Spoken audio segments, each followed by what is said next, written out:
So Pleasure P meets up with Shay at the beach so he can confront her Francine DW looking ass about that stunt that she pulled at that Pretty Ricky concert. And honestly though, let me just say this. I cannot believe that I ever thought that Bucky was cute.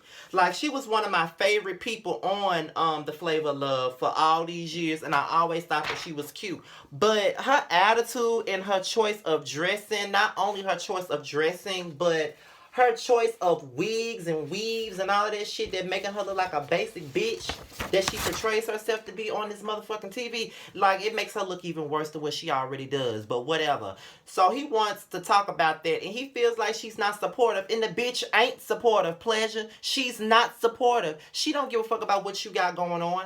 All she worried about is you and what you got going on, and you ain't got a damn thing going on. You need Pretty Ricky just as much as everybody else do, because you ain't had no hit since Under, and that was 2009. You ain't been doing shit ever since then, and Shay ain't did shit since Love and Hip Hop. What the fuck is she doing? Not a goddamn thing. The only one from Pretty Ricky that made some moves outside of the group is Spectacular, from what I hear. You need it just as much as the rest of them do. So have a seat, Shay. And you don't want to admit to the fact that you were wrong. You want to bring up Scrappy. Scrappy would never allow a man to disrespect me. No, he wouldn't have. And I do agree that Pleasure should have spoke up. But you brought it on yourself, bitch. You did. You brought it on yourself because you knew that you did the absolute fucking most when you went there to confront, not even confront them. You went there talking about you supporting Pleasure. You went there to create some fucking drama. You went there to start some shit, bitch, and you know you did.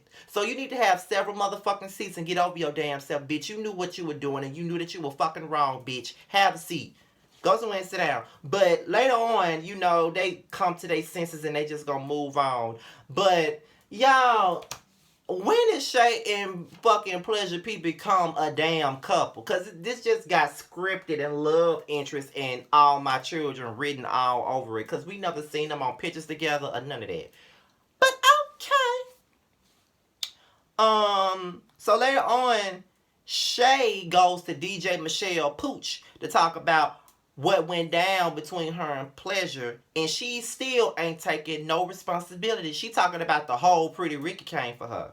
The whole Pretty Ricky did not come for you, bitch. The only person that read your ass was Baby Blue, looking like he reeks of fucking Budweiser and cigarettes. That's who the fuck came for your ass. That's the only person that came for you. When you came for the whole damn group, bitch, you really need to get your attitude in check, and you also need to get your hair in check, because your hair is always looking a goddamn mess. Like, you could be looking so much better if you, and then you sitting there with Michelle Pooch with this half of a wig on. It look like a damn bow that you put on a damn Christmas gift. That's what the fuck it look like, bitch. It look like a bow or some damn red velvet icing on the top of your damn head. You really need to go somewhere and sit the fuck down, Shay, and stop making yourself look stupid for 20 cents. Cause that's what the fuck you doing. But then again, your ass in the opening credits, so you might get at least $1. Have a seat, bitch. But okay, so after her bullshit, Michelle tells her that all he wants is for her to be supportive, which is that's all he want. When he meets up with a bitch that was supportive of him, his ex-girlfriend Gabby. Now, what I don't like about Pleasure is, if you don't want to be in a situation with Shay to where she's not supporting you, then you need to move on. Why stay with her and then try to see what's up with your ex-girlfriend? What's the point of that? You could have just stayed single if you wanted to be community property. What's the point? Because I feel like if you in a relationship, you private property. When you're not in a relationship, you're community property. Anybody can step on your premises if they fucking want to. But when you're in a relationship, there's a big no trespassing sign up there, basically. So, bitch, what are you doing? What are you doing, Pleasure? Like, go somewhere and sit the fuck down with that. Now, Shay, when Shay found out about that shit, she right to go in on your ass, because you and your ex shouldn't even be having no conversation about the past anyway if y'all done. So we meet Prince Sass. And apparently he's this big time club promoter in Miami. He got these bomb ass clients, and this whole storyline with him and Michelle Pooch about who's the biggest person in Miami doing the club promoting is so tired and late. I don't care about this shit.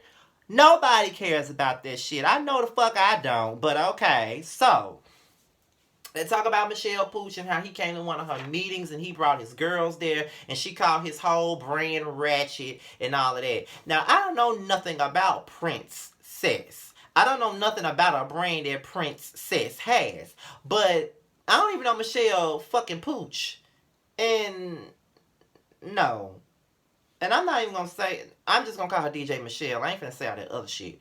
But, I don't even know her. So it's like, what the fuck brand do either one of y'all have? Because I never heard of either one of you until this show.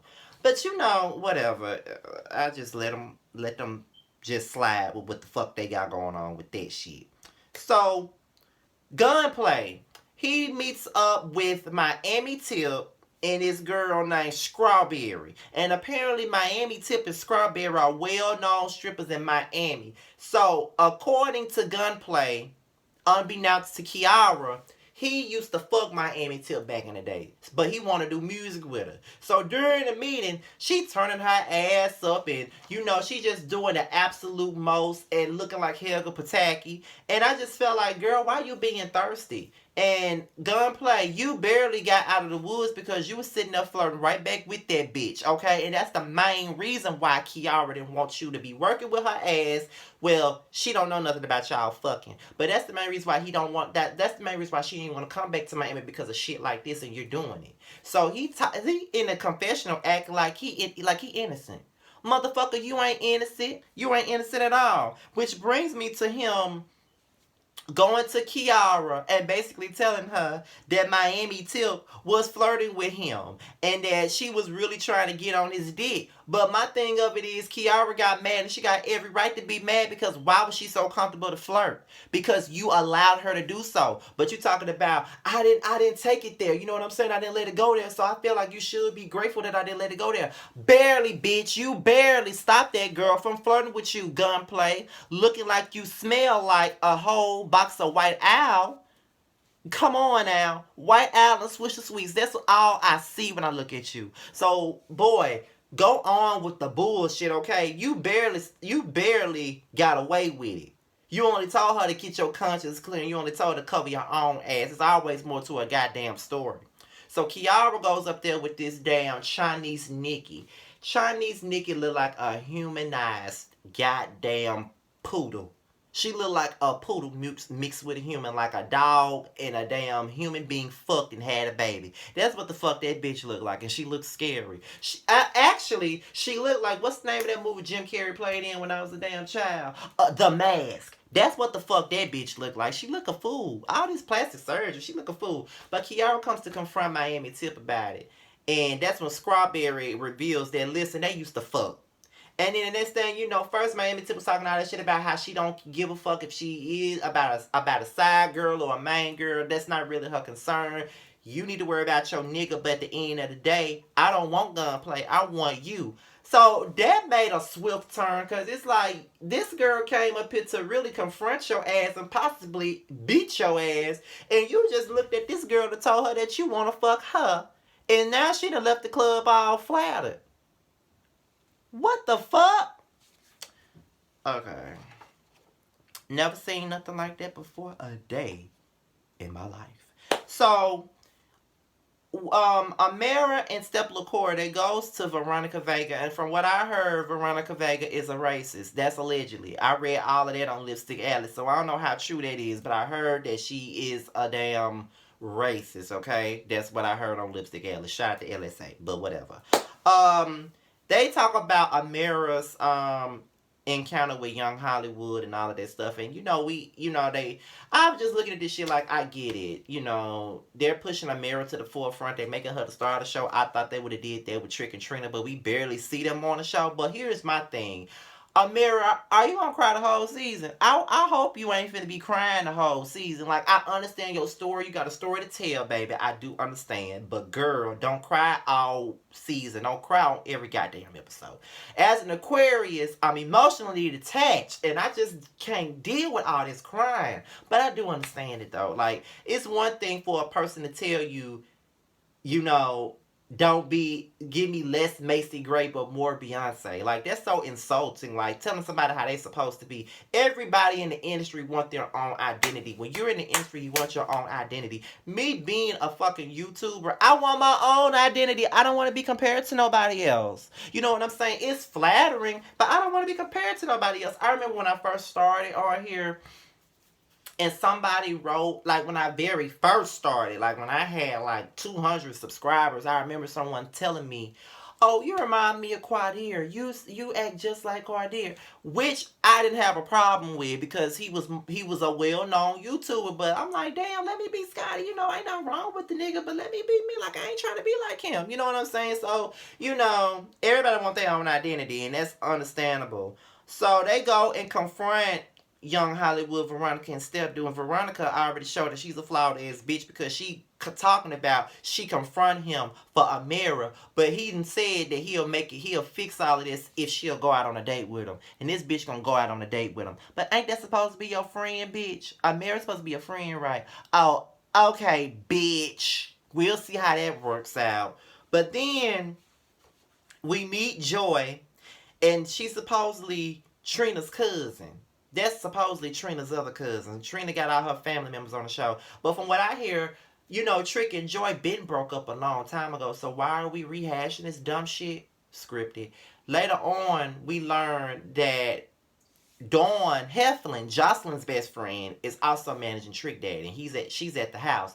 Joy comes over, they sit down, they have this argument about their relationship, and Trick feel like she was ungrateful and how he bought her all this stuff and gave her all this money and how she just wasn't satisfied. I hate it when niggas always want to talk about what the fuck they can do for somebody financially. It ain't about the finances, you bitch. It's about what you can do for a person emotionally. If you're emotionally unavailable, that finance shit don't matter. Because let me tell you one thing about me. As a man, a gay man at that, I had a relationship where a dude thought that he could buy my affection. He couldn't buy shit.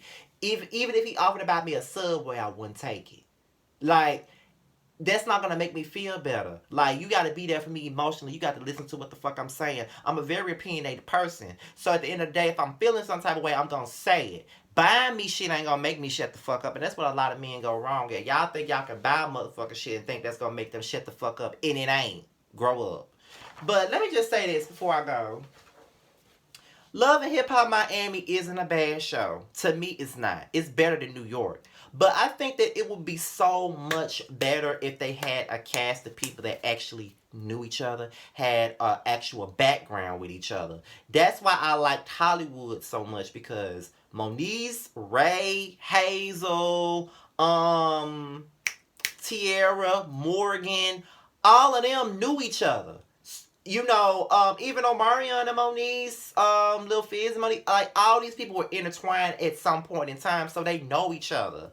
Then, even on Atlanta, you know, you got Rashida, you got Erica, you had Scrappy, all of them knew each other. But on this show, you can tell that they don't really know each other like that. And like I said, it ain't a bad show, because I enjoy it. But I feel like this cast would have been so much better if it was like Trina, Trick Daddy, Joy, Geisha, Laddie, Plies.